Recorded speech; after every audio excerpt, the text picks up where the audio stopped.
जानवरों में कोई मुशरिक नहीं होता है भाई, परिंदों दरिंदों कोई मुशरिक नहीं होते हैं, मुशरिक इंसानों के अंदर होता है।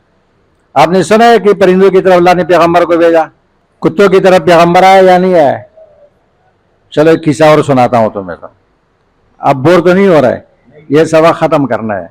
इमाम यूसुफ रहमतुल्लाह चीफ जस्टिस थे ना, उस जमाने में एक पागल था, उसका नाम था उलैयान।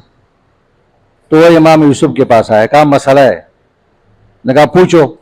ये बताओ कि कुरान में अल्लाह ताला फरमाते हैं कि वमा मिन दाब्बतिन फिल अर्ज़ि वला ताइरि यतीरु बिजनाहिहि इल्ला उममुन, हर उम्मत में और जानवरों में और सब में, ये सब तुम्हारी तरह उम्मतें हैं। उड़ने वाली परिंदे और दाब्बा ये तुम्हारे इंसानों की तरह क्या है? उम्मतें हैं। ये हो गया सोहरा।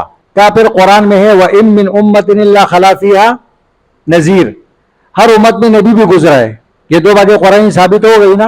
इमाम यूसुफ ने कहा हाँ। कहा फमन नजीरुल किलाब, तो कुत्तों में कौन सा पैगंबर आया? अब इमाम यूसुफ साहब हैरान, उस जमाने के पागल भी ऐसे थे, कुरान से इतने वाकिफ। इसका कोई जवाब तो नहीं था उनके पास। उसने कहा आप बताइए। उसने कहा वैसे नहीं, फालूदा खिलाओगे? फालूदा नहीं खिलाओगे? मैं नहीं बताऊंगा। उस जमाने में फालूदा कोई ऐसी चीज थी कि मुस्ततरफ में लिखा है कि एक बार एक आदमी ने फालूदा खाया, उसको बड़ा मजा आया, तो कहने लगा मूसा अलैहिस्सलाम वैसे फिरौन को बड़े बड़े मुजज़े पेश कर रहे थे, फालूदा खिलाता तो वो मुसलमान हो जाता। आजकल तो फालूदा कुछ और है, उस वक्त पता नहीं क्या होगा। मुस्ततरफ किताब का नाम सुना है? चलो यार क्या सुना है? तो अल मुस्ततरफ फी कुल्लि फन मुस्तज़रफ, तो कमाल की चीज है ये, नाम सुना है?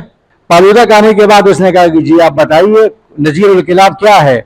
उसने आसीन से इतना बड़ा पत्थर निकाला और कहा हाजा नजीरुल किलाब। आपको पता नहीं पत्थर से कितना डरता है? अच्छा।